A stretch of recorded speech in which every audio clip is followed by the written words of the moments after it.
Shalom, selamat malam untuk KPK GIA Condrokusumo. Kita akan mendengarkan firman Tuhan untuk KPK Sukacita dan KPK Kasih. Dan sebelum kita mendengarkan firman Tuhan, mari kita tundukkan kepala, kita berdoa. Tuhan Allah Bapa kami, terima kasih untuk kesempatan indah pada malam hari ini. Kami masih bisa bersyukur, kami masih bisa menikmati berkat Tuhan, kami masih bisa melakukan ibadah walaupun secara online, dan kami bersyukur untuk semua hal yang Kau lakukan di dalam keseharian kami, dan biarlah hari ini, saat ini kami bisa duduk diam untuk mendengarkan firman Tuhan. Berbicaralah melalui hamba-Mu yang kecil ini, dan juga sarana internet yang ada, sehingga firman Tuhan bisa tersampaikan dengan baik. Hanya di dalam nama Tuhan Yesus Kristus, kami siap mendengarkan firman Tuhan. Amin. Hari ini kita akan belajar dari Lukas, Injil Lukas, ayat yang ke-67 sampai dengan ayat yang ke-80. Demikian firman Tuhan. Dan Zakaria ayahnya penuh dengan Roh Kudus, lalu bernubuat. Katanya, "Terpujilah Tuhan Allah Israel, sebab ia melawat umatnya dan membawa kelepasan baginya. Ia menumbuhkan sebuah tanduk keselamatan bagi kita di dalam keturunan Daud hambanya itu.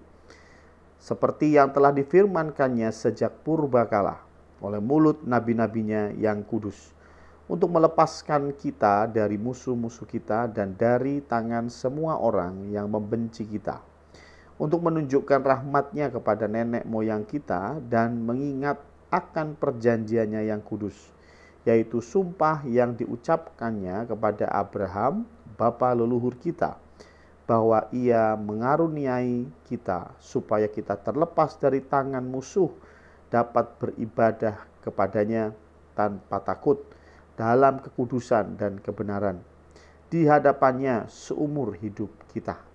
Saya pause sampai di sini. Yang pertama ini bicara tentang nyanyian pujian Zakaria. Tetapi yang menarik ayat 67 berkata bahwa lalu bernubuat, ya. Jadi ayahnya Yohanes Pembaptis yaitu Zakaria penuh dengan Roh Kudus lalu bernubuat, ya. Dan nubuatnya seperti yang tadi kita baca. Yaitu apa? Yaitu bicara tentang janji Allah tentang Mesias. Ya, Allah sudah menjanjikan Mesias sejak zaman dahulu kala, zaman purbakala ditulis di sini, ya. Dan yang menarik adalah ketika Zakaria diberi pengingat akan Tuhan, ya, bukan hukuman tetapi pengingat akan Tuhan, yaitu mulutnya tidak bisa berbicara karena dia kurang percaya akan kelahiran Yohanes Pembaptis. Tapi ketika Yohanes Pembaptis sudah lahir dan Zakaria ingin memberi nama, terbukalah mulutnya, ya. Dan apa yang diucapkannya pertama kali? Yang diucapkan pertama kali adalah nyanyian pujian yang berupa nubuat. Dan isi yang pertama adalah bicara tentang janji Allah. Dia mengklaim janji Allah. Dia bersyukur karena janji Allah itu sudah dinyatakan, ya. Nah, sama seperti kita ketika kita bangun pagi, sebelum kita bicara, omong banyak hal, apa yang pertama kali engkau sampaikan? Apakah pertama kali engkau marah-marah, atau pertama kali engkau mengeluh tentang hidupmu, atau pertama kali engkau bangun engkau bersyukur karena Tuhan sudah memberikan berkat-berkat kepada kita? Ya, bulan yang lalu kita belajar 1 bulan penuh tentang bersyukur, ya.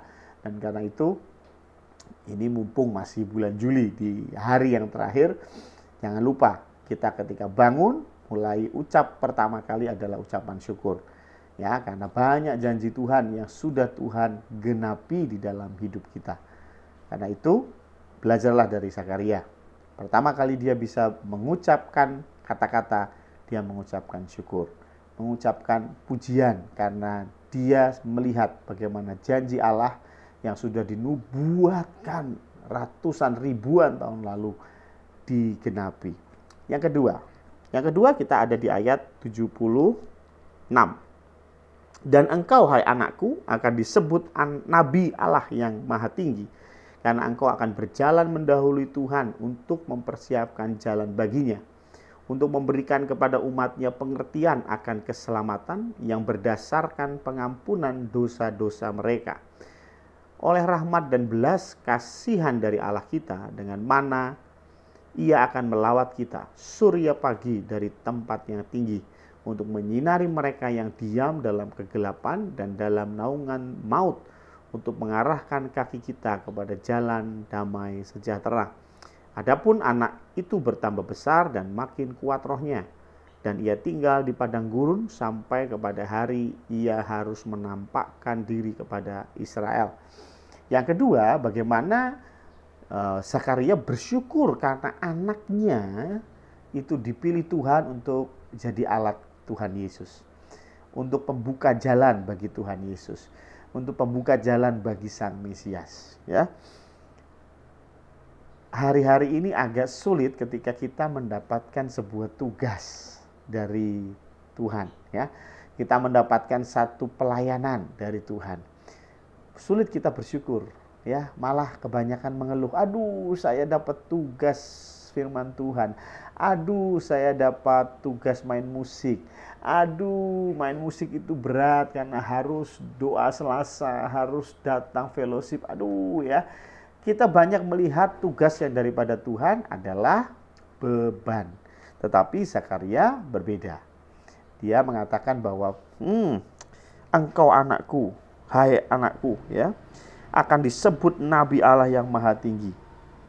Jadi Zakaria mengungkapkan bagaimana sukacitanya dia karena anaknya mendapat tugas dari Tuhan, mendapat pelayanan khusus ya untuk melayani Tuhan Yesus.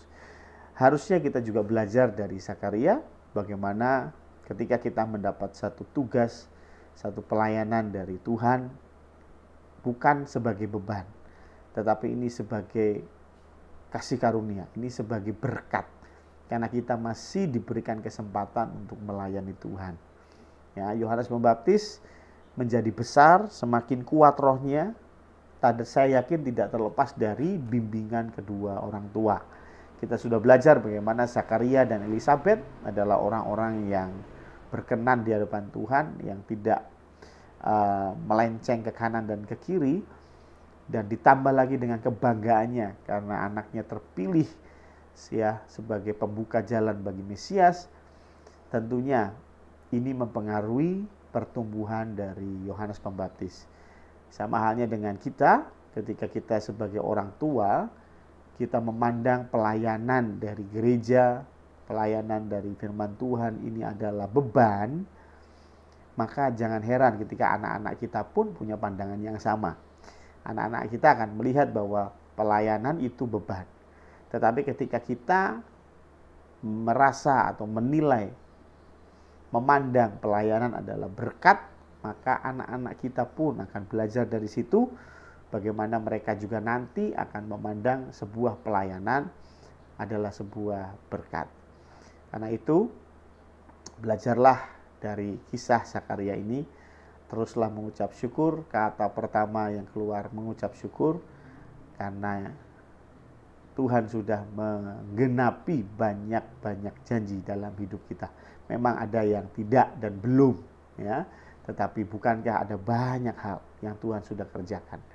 Dan yang kedua adalah bersyukurlah kalau engkau mendapat tugas pelayanan di dalam gereja. Entah itu sebagai WL, singer, penerima tamu, panitia, itu semua adalah berkat yang daripada Tuhan. Tuhan memberkati. Mari kita tundukkan kepala kita berdoa. Tuhan Allah Bapa kami, terima kasih Tuhan. Kami bersyukur karena firman Tuhan yang sudah kami dengar memberkati kami dan juga sekaligus menegur kami. Ampuni kami Tuhan ketika kami di dalam kami bergereja, kami terkadang memandang tugas-tugas itu memberatkan kami. Biarlah kami mau belajar dari Zakaria untuk kami bisa melihat segala tugas yang dari Tuhan adalah berkat yang tersendiri. Kami juga berdoa dan mohon ampun jika mulut kami lebih banyak tidak mengucap syukur Kami lebih banyak mengungkit-ungkit yang Tuhan belum berikan.